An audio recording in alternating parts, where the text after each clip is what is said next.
how do we build what I call build rapport on turbo, which means that I know things about John, right? Getting to know him the last year and a half. I know things about Mallory. I know things about Itzel. I know things about Freddie. I know different things about all of you. And that's just through natural conversation with a lot of these things, right? But what allowed me to get to that point a little bit quicker with some of you, especially Mallory, because we have a common bond in the past, and where she's located right now, we have a common bond. I did a little research on Mallory before I had my first call with her to see where are some things that we might have overlap or commonality. So when we first start talking about things, I could say, "Hey, I've been down to Fort Walton Beach. I stayed at the island. We could talk about some of the different things. Her husband's ex-military. With John being up here and some of the things we've talked about over time, even just BSing, right? I was able to find out some of these things and not manipulate it, but to be honest and bring up things that I knew might show a commonality. I'll use an example with Freddie. Freddie is in jujitsu. I'll leave it at that. He's a high ranking in jujitsu, and I saw that when I first started. I looked at everybody because I wanted to find out these things that you would find out as a friend over time. Now, the goal with this is the reason we want to build this rapport and we want to do it as quick as possible because sometimes we only get that one chance. You go and sit down with a realtor or a financial planner or a client. This is something that works very well with clients as well, is finding those points of commonality so that you can mention them or introduce them into the conversation to help move things along. Because I'll tell you this, and you guys have probably heard this before, people love talking about themselves. They love talking about things they love. And if you can bring up something that you love and they happen to love, right? Thanks, Ray. That just makes it so much easier because people like to do business with people they know, like, and trust. And guess who they know, like, and trust the most? People like themselves. I always use the example of Tim Bodwin, who's a big fisherman. He and I started talking about that right from the beginning, right? And we were able to get in there. And I asked Tim a couple of questions, and he went for 15 minutes, right? Which is fantastic. That's what we want. We want to get people to open up to us and to bond with us and not just be worried about fees and rates and programs and things like that. All that's great stuff, right? That's going to be the things that we use to bolster these relationships. Now, something I used to do, and I used to do for my clients, and I have my clients do, is I would say, jump on their Facebook. We always jokingly say, go stalk them, jump on their Facebook, look in their BNI group, see these things about them that you can bring up a couple of things as you drop in there. And I always use the example of I used to be what's called a transporter for Doberman Rescue Minnesota. So it's a breed rescue in Minnesota here that focuses on Doberman pinchers. And I would go from Minnesota, I would drive down to Des Moines and pick up dogs to bring back to foster homes here in Minnesota. So if I knew somebody was into rescues, or if I knew that they were a big dog lover or something like that, I would casually drop that. Hey, yeah, this weekend I'm going down to Des Moines. I have to pick up two rescue Dobermans. Boom, right? I'm doing it intentionally. Yeah, I totally am. But I'm not doing it to manipulate. I'm doing it to try to get the conversation going because sometimes it's just tough to do that. So now, what I'm going to show you next is how ChatGPT and AI has made this process so much easier. I don't have to go on Zillow and look up their volume. I don't have to go on Facebook and look up all their stuff. I don't have to go on Instagram and look at it. I don't have to go look on their website, right? I show people what's on Zillow and how you can click through and find what their volume is and who their preferred lender is. And in the little box to the side on their Zillow profile, say, here's my website, here's my Facebook post. I belong to, the National Association of Hispanic Realtors or something like that, right? Now we can just with the right prompt, which is the question, we can jump into ChatGPT, even the free version, and get this information super fast. And the cool thing about it is I can put this in and go do something else. I can put this question in, and while ChatGPT is thinking and producing this, I'm off doing my other thing. I don't have to go and touch each single one of these.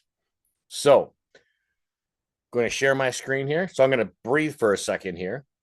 Has anybody used social media to do something similar to this, to find out information, to get that edge? Has anybody done that already? Skip tracing. That's it. Yep. I've done well with my other business with wholesaling. Yep. I know exactly what you mean, but I mean, I guess that's one way to put it there, John. But yes, getting information. Freddie, it looks like were you going to say something? Yeah, totally use it for this and to make that a similar connection with someone, see their likes, interests, just like you're saying. And I have them do a deep dive. I have them act as a investigator and sleuth, cyber sleuth, and do a deep dive on individuals and businesses. Exactly. Right. I love that, Freddie. And I mentioned is even with clients, right? If you're going to sit down with somebody, maybe it might be good to know what they're going through in life right now. Is there something? Did they just get married? Did their kids just get married? Did they just kids graduated from college? What's going on? Did they just change jobs? Having a little bit of that knowledge can help you to make it where it's not just a transaction, right? If we can solve their problem and we can identify their problems because we've got some background information, we can help guide the conversation to open up more rapport and more possibilities and be their mortgage person, not just another quote. So thanks for sharing that with me, guys. And I know, Paul, you've done this. I've done this with you. Mallory, you're fantastic about this kind of stuff. I know you don't just use ChatGPT and AI type of things, but you are fantastic about finding commonality points and being able to do this. So what I'm going to do, I'm showing you my screen right now. So what I did is I went into ChatGPT, and the cool thing is if you don't know the question to ask to get the results you want, you could just say, give me the question to ask. So a prompt is the question. You're prompting ChatGPT or any AI, any LLM to give you information based on what the question you're asking. So in this case, I said, give me a great prompt that I can use to research a real estate agent and their personal and business presence on the internet, including social media platforms, company websites, LinkedIn, YouTube, blah, blah, blah, blah, blah, blah. The purpose of this is to research the agent and find points of commonality to help build rapport, as well as cater to their individual needs and personality. And ChatGPT gave me the question to ask, right? Here's the prompt. I want you to act as a research assistant and build a detailed profile of a real estate agent. The goal is to gather both personal and professional personal information that will help help me understand their online presence, community involvement, and interests so I can build rapport and tailor communications to their needs and personality. And all I need to do is literally cut and paste this. I guess I've been down in Florida around by Mallory or in Texas by Mallory too much lately. I'm talking like this. It'll give you the actual question, and all I did was cut and paste it. And I put in, for example, because I thought Paul would be on this, Soledad Marufo, who is one of Paul's realtors he works with. So for realtor Soledad Marufo, I want you to do blah, blah, blah, blah, blah, blah. And what it did is made a profile on her, what company she's with. And then it also gives you the link. So if you want to click through, you can go to that website and look at it more. It gives her office address, her broker, listing. Zillow shows, her shows sold listings, specialties, buyer's agent, listing agent, foreclosures. It gives all these different things. LinkedIn, Google, what's her reviews? What, they couldn't find her. So maybe that means, hey, that's an opportunity, Paul. Maybe we say, hey, Soledad, you're really good at a lot of this stuff. how are you doing on your Google My Business page, right? Maybe that's an opportunity to help somebody that another lender is not offering. Podcast, YouTube, media, going and finding those different things. Community involvement, local footprint. So she's not showing up a lot, but this is good too, because this gives us some opportunities, like I said, to ask questions. Hey, do you use this? Or do you believe in this? Or how do you use this? And if we already know she's not, right, maybe there's that opportunity saying, you know what? Do you know that with our Total Expert, you get a free co-marketing account that we could do, maybe use for some of your social media and for some of your follow-up and stuff like that. In this one, she makes a point of being bilingual and communicating Spanish, which may be an identity pride point and a differentiation in her market. Hey, do you know that we can do all our flyers in Spanish? Do you know, I just did, actually, personally, I just did for one of the branch managers, one in Vietnamese, right? We can do these things if we know that they have certain pressure points, or not pressure points, points of, they call them pain points, right? But in this case, problems that we can help solve, right? Her messaging emphasizes first-time home buyers and sellers, relocation, investment. She also mentions these different things. These are all things that we can now see if we can have a unique value that satisfies that. Gaps, caveats, and verifications. She didn't show up in a lot of things, right? It's not obvious. So maybe she's just not that type of agent who puts a lot of her stuff out there. And the fact that I'm friends with her on Facebook through Paul, I know that she doesn't put a lot of that stuff out there. Commonality, bilingual, first-time home buyer, local market knowledge in neighborhoods, visual. Her social media is visually oriented, room layout, staging, interior shots. So that's a great thing. Hey, you jump on hers and look at. I really, Soledad, I really liked your how aesthetic and how you're visually oriented your posts are. You really bring in the design choices and favorite staging items and stuff like that you use. What do you like to do when you stage a house? Share professional networks, real estate groups.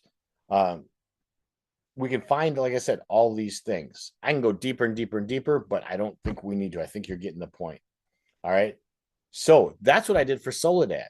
Now, I also thought about it is, what about if I'm in an area as a LO and I don't know a lot of realtors? I don't know who the big hitters are. I don't know who the whales are, who the tunas, who the tilapias are. All right.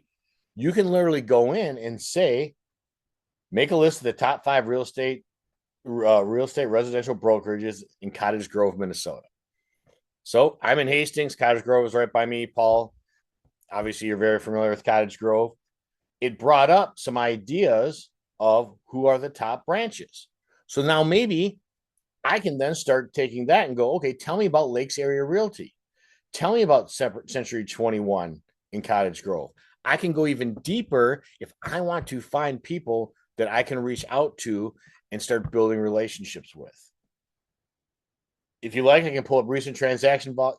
So it'll even pull up recent transaction volume, market share, and agent headcounts for each of these if you wanted to, right? It'll say, do you want me to do this? Other cool thing? No problem, Al. Did it search this recent data? So I know that there's been 758 residential properties sold in Cottage Grove in the last year. Maybe you drop that while you're talking. Hey, of the 758 properties that were sold, Paul, what do you want? What do you think your market share should be of that? Right? How can I help you increase your market share? Right? If we know that, showing that we know the local, we know some of these things can be very, very powerful. Okay. It'll even tell you how to get even more precise, because it can't get on the MLS. It can't get on the Northstar MLS. Maybe you can. Maybe you know someone who can. Maybe you can look at the tax assessor data, who sold what. If you have an internet title company, they might be able to give you information. I've gotten many a list from a title company.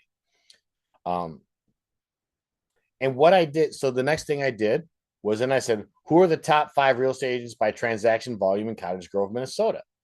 So it gave me Dan Smoot, Kelly Yoon, these different names that were brought up by the information, right? So now I go, hey, okay, Dan Smoot did 25 sides last year, 25 sales. That might be someone that I want to know, someone I might want to go after and make a relationship with. So then what I did is I took Dan Smoot and I put him into this prompt, right? I want you to act as a research assistant.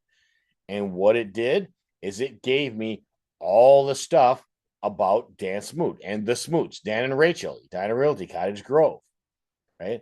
Showed all the different things, shows me his email address, shows me his what he's doing on Zillow, that he's, 24 to 25 sales in the last 12 months, 300 plus sales in Cottage Grove. You think that might be something good to know when you're talking with them? Hey, man, how do you and Rachel get 300 sales in Cottage Grove? It's not the largest area. It gives us these things, right? Google business profile. No, there wasn't one. It was just through the Edina Realty. Once again, that might be something in, right? Hey, how do you grow your business without Google My Business page? Such as things such as that. Social media activity. Let's see. Instagram shows where they're at for everything, right? Boom, boom, click, click, click, takes you right there. Community involvement. Anniversary style post for dance. Okay, long-standing local presence. 20 plus years. And then I'll even give you other places to go look, right, to get more information. So the point being is that we can do this. If you don't even know who to go after, we can find who to go after. We can narrow it down, and then we can find out the commonalities. And what I like to do is then jump on LinkedIn, put that name in there, see who do I know that's connected to that person, right? Especially if they're up to date on their LinkedIn. For example, if I went in and wanted to, as a coach, if I want to meet Paul Melby, I could go in there and go into Soledad and see, okay, boom, she's connected to Paul Melby. That might be a good in for me, right? Or you might see somebody else that is at that office. And use that as an in to that relationship, or at least that warm introduction.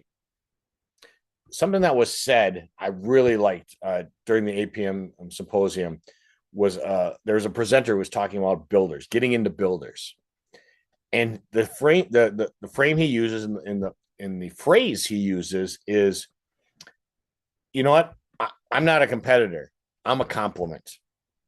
I realize you have an in-house person. I realize you have a 20-year history with Jonathan Lair. I understand these things. I'm a compliment to that, because now what I can do is I can go in and I can take Jonathan Lair and put him in there, right? And see who he works for, what he's known for, what his company's known for. And I might be able to find some of the chinks in the armor so that I can get in there as a compliment to help them close that extra one deal.